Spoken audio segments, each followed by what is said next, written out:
things changed mentally since winning your recent WBA title?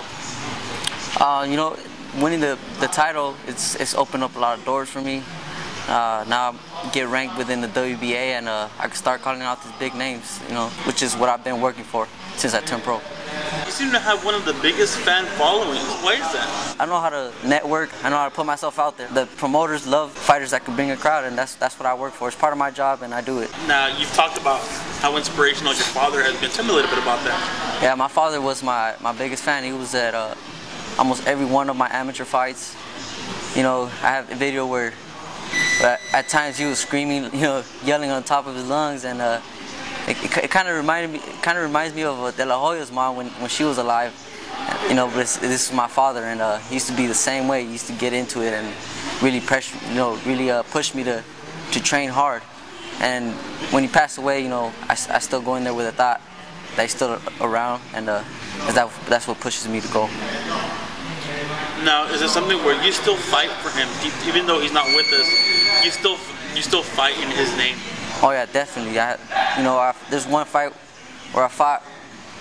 The first fight where when he passed away, he fought, and he wasn't in the stands, and I looked up and he wasn't there, and you know, I just bursted out crying right when the fight started. You know, I was fighting with crying, and after that fight, you know, I got a tattoo with his portrait, and so now I carry him in the ring with me every time I fight. Now, after this next fight is more of a tune-up for you, if anything. After this fight, the name EFRAIN Esquivia is already being thrown out there with some of the top dogs. You know, who do you want to fight? When I get in the position to call out names, you know, I think Arce's style, you know, Arce's style is made for me. Arce is a good fighter. He got a name for himself. He's strong, but I know I could take him out, and I want to start calling him out maybe in 2 or 3 fights. And that's something I talk with my promoter and my manager, and we want to start calling him out, or if he's still champion, then we want to call him out. Now, Jorge Arce is really known as a Mexican legend, and he just had a really good fight over Vasquez Jr. And he looked really good in that fight. I mean, that hasn't stopped you from doing anything like that? Vasquez Jr. style was made for Arce. You know, he was aggressive. They're both aggressive, and they're gonna collide. You know, they're gonna.